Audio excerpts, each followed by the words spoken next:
আজকের লেকচারে আমরা দেখব কাকে বলে static variable and instance variable. তার ডিটেলস কনসেপ্ট আমরা এই লেকচারে ক্লিয়ার করব। তো আমরা অলরেডি ইউজার ডিফাইন ফাংশনের মধ্যে স্ট্যাটিক ফাংশন এবং ইনস্ট্যান্স মেম্বার ফাংশন এই আইডিয়াস গুলো মোটামুটি কিন্তু আমরা ক্লিয়ার করে নিয়েছি। যারা এখনো দেখোনি, আমি আই বাটনে এই প্লেলিস্টের লিঙ্ক দিয়ে দেবো। মোস্ট প্রবলি 40+ ভিডিও অলরেডি চলে এসছে ক্লাস 9 এবং 10 এর বেসিক যাওয়ার, যেটা তোমাদের আইসিসি বোর্ডসে আছে। তার পুরো আইডিয়াস কিন্তু আমি ওখানে ক্লিয়ার করে দিয়েছি। তো সেই সূত্রে তোমরা এই প্লেলিস্টের লিঙ্কটা আই বাটনে দিয়ে দেবো। এবং এর আগের যে ফাংশনস ওরিয়েন্টেড যে ভিডিওস গুলো আমরা দেখেছিলাম, কাকে বলে স্ট্যাটিক ইউজার ডিফাইন ফাংশন বলতে পারো বা ইনস্ট্যান্স মেম্বার ফাংশন বলতে পারো, এগুলো অলরেডি কিন্তু আমরা ক্লিয়ার করে নিয়েছি। Call by value, call by reference কাকে বলা হয়, পিওর ফাংশনস কাকে বলা হয়, ইমপিওর ফাংশনস কাকে বলা হয়। আমরা মেথড ওভারলোডিং কনসেপ্টটা দেখেছিলাম, আর্লি বাইন্ডিং, স্ট্যাটিক বাইন্ডিং, সবই কিন্তু মোটামুটি আইডিয়াস, এই কনসেপ্ট গুলো কিন্তু আমরা এর আগের সব লেকচারসে ক্লিয়ার করেছি। তার লিঙ্কস গুলো আমি এখানে প্রোভাইড করে দেবো আই বাটনে, বা তোমরা প্লেলিস্টে ভিজিট করে কনসেপ্ট গুলো কিন্তু খুব ভালো করে সিরিয়ালি আছে, তোমরা দেখতে পারো। তো এবার আমরা দেখবো যে আমাদের যে ক্লাসের মধ্যে এতদিন আমরা এর আগে অবধি কি কি করেছি। মানে সিম্পল কথায় যদি বলি, আমরা আগে এই যতগুলো লেকচার যারা প্রথম থেকে দেখে আসছো, তোমরা বেসিক একদম পুরো ফলো করে করে দেখছো, তোমরা কিন্তু আপাতত কিন্তু তোমরা লেখা শিখেছো কি আমরা ক্লাসের মধ্যে কিভাবে ফাংশনস লিখবো। এবার আমরা দেখবো যে ক্লাসের মধ্যে কিভাবে তোমরা ভেরিয়েবল কি করে ইউজ করতে পারো, ভেরিয়েবল কি করে লিখবে, সেটাই কিন্তু আমরা এই লেকচার অনওয়ার্ডস কিন্তু আমরা শিখবো। দেখতে পাচ্ছ আমি এখানে একটা এক্সাম্পল, একদম প্র্যাকটিক্যাল এক্সাম্পলে চলে যাবো, যেটা আমরা আবার প্র্যাকটিক্যাল স্ক্রিনেও দেখবো। যে ক্লাস, এটা ডগ নামক একটি ক্লাস বানিয়েছি। এবার ডগ নামক যখন ক্লাস বানিয়েছি, আমাদের এবার কি দেখবো আমরা, কি করে আমরা স্ট্যাটিক বা ইনস্ট্যান্স ভেরিয়েবল কি করে আমরা ক্লাসের মধ্যে লিখতে পারি। এবার একটা কথা বলো, এই ভেরিয়েবল স্ট্যাটিক বা ইনস্ট্যান্স ভেরিয়েবলকে এই উপসের ভাষায় বলা হয় প্রপার্টি বলা হয়, আর যে ফাংশনস গুলোকে বলা হয় বিহেভিয়ার। এগুলো আমরা একদম বিগিনিং সেকশনে আমরা ক্লিয়ার করেছি। তো সেই সূত্রে গেলে প্রপার্টি, ডগ যদি একটা ভেরিয়েবল যদি প্রপার্টি হয়, তাহলে ডগ যদি একটা ক্লাস হয়, ডগ মানে কুকুরের কথা বলছি, ডগ মিনস কুকুর বাংলায় যদি বলে থাকি, তাহলে কুকুরের কি কি প্রপার্টি হতে পারে। এক হতে পারে, দেখো, তার ওয়েট হতে পারে, তার হাইট হতে পারে, এবং তার লেগস হতে পারে, নাম্বার অফ লেগস হতে পারে, নাম্বার অফ আই হতে পারে, নাম্বার অফ টেল হতে পারে, নাম্বার অফ ইয়ার হতে পারে, এগুলো অনেকগুলো হতে পারে, বাট আমি 4টে রেখেছি। এবার দেখো, প্রথম দুটোকে আমি বলেছি ইনস্ট্যান্স মেম্বার ভেরিয়েবল, আর সে দুটোকে বলা হয় ক্লাস ভেরিয়েবল। এই কনসেপ্টগুলো অলরেডি যেহেতু প্র্যাকটিক্যাল স্ক্রিন থেকে আমি এটা কপি করে রেখেছি বলে এই জায়গাটা এখানে তোমাদের দেখতে পাচ্ছ। যে অ্যাকচুয়ালি ইনস্ট্যান্স কাকে বলা হয়, মেম্বার ভেরিয়েবল কাকে বলা হয়, ক্লাস ভেরিয়েবল, এগুলোকে আমরা ডিসকাস করব। তো ভেরিয়েবল দু ধরনের হয়, যেটা এক্ষুনি বললাম, ইনস্ট্যান্স এবং স্ট্যাটিক। স্ট্যাটিক কোনগুলো, কোন প্রপার্টি, প্রপার্টিকে যদি আমি ডিস্টিংগুইশ করি, একটা বলে স্ট্যাটিক প্রপার্টি বলতে পারো, ভেরিয়েবল মানেই প্রপার্টি, তো এটাকে বলা হয় আমাদের ইনস্ট্যান্সের হতে পারে। তাহলে কোনগুলোকে বলো, দেখো, যেইগুলো অবজেক্ট টু অবজেক্ট ভ্যারি করে, কি বললাম, অবজেক্ট টু অবজেক্ট যেগুলো ভ্যারি করে। ক্লাসের অবজেক্ট কি, ক্লাসের আমরা অবজেক্ট বানাই, যেমন ডগের অবজেক্ট কি হতে পারে, দেখো, জার্মান শেপার্ড হতে পারে, পাগ হতে পারে। তাহলে যেগুলো অবজেক্ট টু অবজেক্ট ভ্যারি করছে, যে প্রপার্টির ভ্যালুগুলো, সেগুলোকে বলা হয় ইনস্ট্যান্স মেম্বার ভ্যারিয়েবল। যেরকম সিম্পল বলি, তোমরা বুঝতে পারবে, জার্মান শেপার্ড কুকুরটাকে তোমরা দেখেছো, এবং পাগ ভোদাফোনের অ্যাড, ভোদাফোন যে আমাদের সিম কানেকশনের অ্যাডে অনেকবার দেখেছো, বা আমাদের তোমাদের বাড়িতে হয়তো থাকতে পারে। এরকম অনেক কুকুর আছে পৃথিবীতে, আমি দুটো এক্সাম্পল দিচ্ছি। তো মোটামুটি যে জার্মান শেপার্ডের যে হাইট আর ওয়েট, পাগের হাইট আর ওয়েট আলাদা, খুব ভুল না বললে, এটা খুব সত্যি ঘটনা। তো সেই সূত্রে দাঁড়িয়ে যে জার্মান শেপার্ডের হাইট আর পাগের হাইট কিন্তু আলাদা, জার্মান শেপার্ডের যে ওয়েট আর পাগের ওয়েট কিন্তু আলাদা। অবজেক্ট টু অবজেক্ট এই প্রপার্টি গুলো ভ্যারি করছে। তো এইগুলোর যে ভ্যালুগুলোকে রাখতে গেলে আমাদের কি লাগবে, ইনস্ট্যান্স মেম্বার ভ্যারিয়েবল।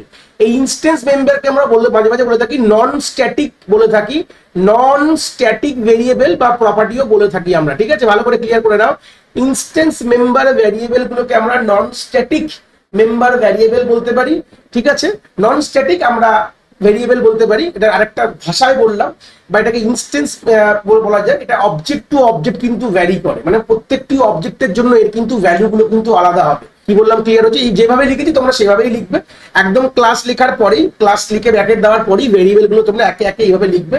আর যেইগুলো সবার জন্য সেম, অল দ্য অবজেক্ট আর সেম ভ্যালু, প্রত্যেকটি অবজেক্টের যদি সেম ভ্যালু হয়, যেসব প্রপার্টি গুলো আছে, যেটা হচ্ছে লেগস, দেখো সবসময় দেখো লেগস তো 4টেই হবে, পা কুকুরের 4টেই হয়, চোখ 2টো হয়, মুখ 1টা হয়, কান 2টো হয়, লেজ 1টা, এগুলো মোটামুটি তোমরা জানো। তো সেই সূত্রে যেই ভ্যালুগুলো, যেই প্রপার্টির ভ্যালুগুলো প্রত্যেকটি, যে সব তোমাদের অবজেক্ট অফ দ্যাট ক্লাসের যতগুলো অবজেক্ট হয় এই ক্লাসে, সবার যদি এই ভ্যালুগুলো সেম হয়, সেগুলোকে আমরা স্ট্যাটিক ভেরিয়েবলে ডিফাইন করতে পারি। ঠিক আছে, স্ট্যাটিক ইন্ট, প্রথমে সঠিক কথাটা দেবো, তারপরে ইন্ট দিয়ে তারপরে তার ভেরিয়েবলের নাম, তার ভ্যালুগুলো আমরা এখানেই ইনিশিয়ালাইজ করে দিই, এর কথাটা বলে দিই। আমরা ইনস্ট্যান্স ভেরিয়েবলের ভ্যালু কিন্তু এই জায়গাটা ইনিশিয়ালাইজ করতে পারবো না, ইনিশিয়ালাইজেশনটা এই জায়গায় হবে না। বাট স্ট্যাটিক ভেরিয়েবলের ভ্যালু কিন্তু যখন ডিফাইন করো তখনই তোমরা করে দিতে পারো, কোনো অসুবিধা নেই কিন্তু, ঠিক আছে। আর এগুলোর আরেকটা নাম হচ্ছে ক্লাস ভেরিয়েবলও বলা হয়, ঠিক আছে। স্ট্যাটিক ভেরিয়েবলকে আমরা ক্লাস ভেরিয়েবলও আমরা বলতে পারি। খুব ইম্পর্টেন্ট কথা এখান থেকে ক্লিয়ার হয়ে গেল। তাহলে কি বুঝলাম, দেখো স্ট্যাটিক ভেরিয়েবল কোনগুলো, যেগুলোর ভ্যালু সবগুলো অবজেক্টের জন্য সেম থাকে। যতগুলো অবজেক্ট হয় ওই ক্লাসের, আমি ডগ বলেছি বলে ডগের এক্সাম্পল আমি দিলাম, number of leg, number of I, এগুলো কিন্তু সবগুলো কুকুরে কিন্তু সেম। কুকুর টুকুর ভ্যারি করে না, এরকম বলতে পারে জার্মান শেপার্ডের 4টে পা আছে, বাঘের 3টে পা আছে, এরকম হয় না।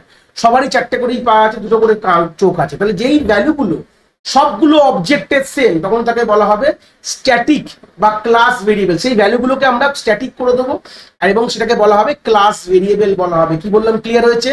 আর স্ট্যাটিক ভেরিয়েবলের ভ্যালু আমরা ডিফাইন যখন করি তখনই আমরা ইনিশিয়ালাইজ করতে পারি।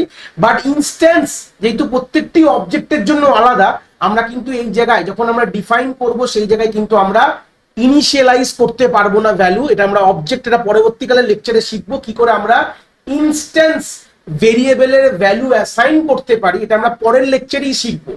আমরা এই লেকচারে জাস্ট ভেরিয়েবলের ব্যাপারে কথা বলে আইডিয়া ক্লিয়ার করব।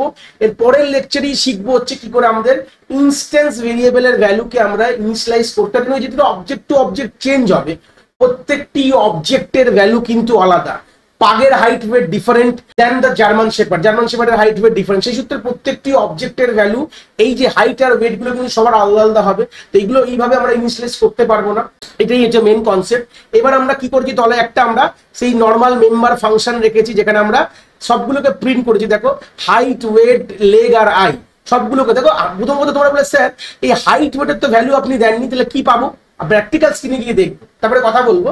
আর লেগ আর আয়ের হলে তো আমরা পেয়ে যাবো এখানে 4 পাবো, এখানে 2 পাবো। যখন আমরা প্রিন্ট হবে এগুলো, আমরা যখন এই ফাংশনটা যখন কল করবো ফ্রম দ্য মেন, এই ভয়েড ডিসপ্লে ফাংশন যখন কল করবো, তখন যে ভ্যালুগুলো যে প্রিন্ট হবে তার ভ্যালুগুলো আমরা 4 আর 2 পেয়ে যাবো। মানে লেগের আর এগুলোতে কি পাবো আমরা জানি না, কারণ এর তো কোনো ভ্যালুই নেই। স্যার এখানে তো কোনো ভ্যালু আপনি দেনইনি, হাইট আর ওয়েটের তো কোনো ভ্যালু নেই, এটা শিখিনি কি করে আমরা ইনস্ট্যান্স মেম্বার ভেরিয়েবলের ভ্যালু অ্যাসাইন করবো, এটা এখনো শিখিনি, আমরা অলরেডি করিও নি। তাহলে এখানে কি পাবো, বড় প্রশ্ন এখান থেকে আসবে, what will be the output. তাহলে আউটপুট স্ক্রিনে গিয়ে আমরা এখানে দেখবো এবং তলায় আমরা মেনটা দেখে নিই। মেনের মধ্যে কি করি দেখো, আমরা 3টে অবজেক্ট বানিয়েছি। পাগ, জার্মান শেপার্ডটা লিখিনি, অনেক বড় হয়ে গেছে, জার্মান এস লিখে দিয়েছি। আর ল্যাবরা 3খানা আমরা ডগ ক্লাসের অবজেক্ট বানিয়েছি। এটা অলরেডি আমরা জানি, যখন আমরা বেসিক অবজেক্ট তৈরি করা শিখি যে লেকচারে, সেখানে আমরা ডগ এক্সাম্পল দিয়ে শিখেছিলাম, খুব ভুল না বললে। আর এবার প্রত্যেকটি অবজেক্ট দিয়ে আমি ডিসপ্লে ফাংশনে কল করেছি।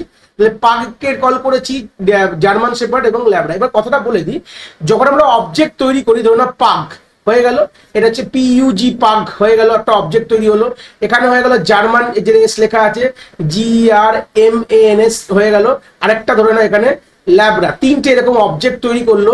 এই অবজেক্টগুলোর মধ্যে দেখো আমাদের এই অবজেক্টগুলোর মধ্যে কিরকম জিনিস থাকবে, আমাদের 4টে ভেরিয়েবল আছে।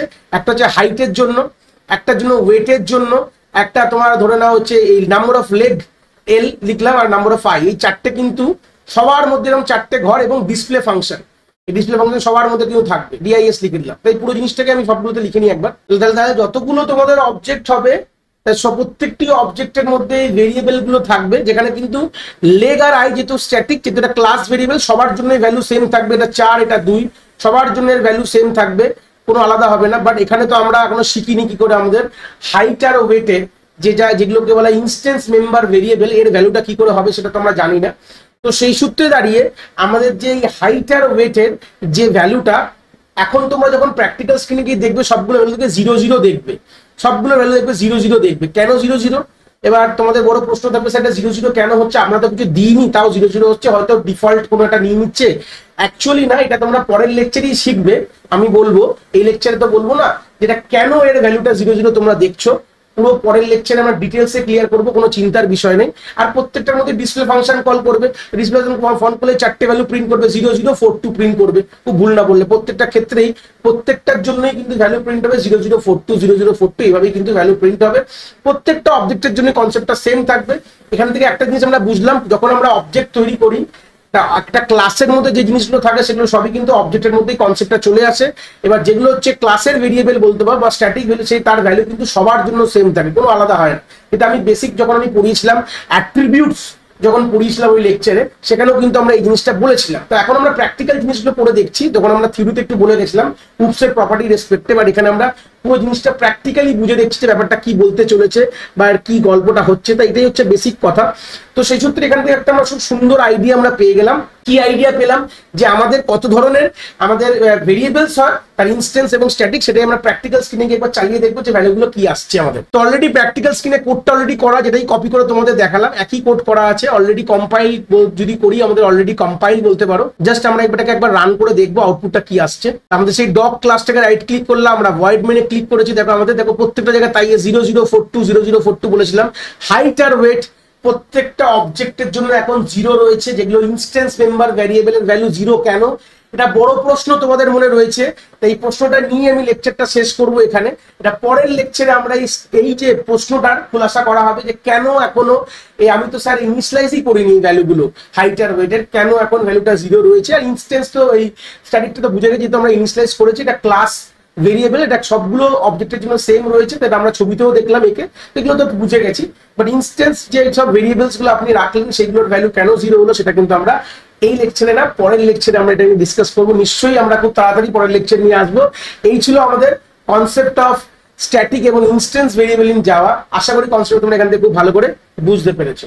যদি ভিডিওটা ভালো লেগে থাকে অবভিয়াসলি একটি লাইক করো, আর বন্ধু বান্ধবের সাথে শেয়ারও করো যাদের সত্যিই দরকার এরকম ভিডিওর। আর হ্যাঁ, অবভিয়াসলি চ্যানেলে নতুন হলে চ্যানেলটাকে সাবস্ক্রাইব করে দিও এবং বেল আইকনটিকেও প্রেস করে দিও, তাহলে এরকম নতুন নতুন ভিডিওর নোটিফিকেশন তোমরা সবার আগে পেয়ে যাবে। তোমাদের এক একটি লাইকে আমি অনেকটি মোটিভেশন পাই। আমি ফিউচারে এরকম ভিডিও আরো তোমাদের যেগুলো দরকার আমি অবভিয়াসলি নিয়ে আসার প্রচেষ্টা রাখি। তোমাদের যদি কোথাও কোনো ডাউটস হয় তাহলে ভিডিওর কমেন্ট সেকশনে অবভিয়াসলি আমাদের জানাতে পারো। আমি সেইগুলোর সমাধান অবভিয়াসলি করার চেষ্টা করব।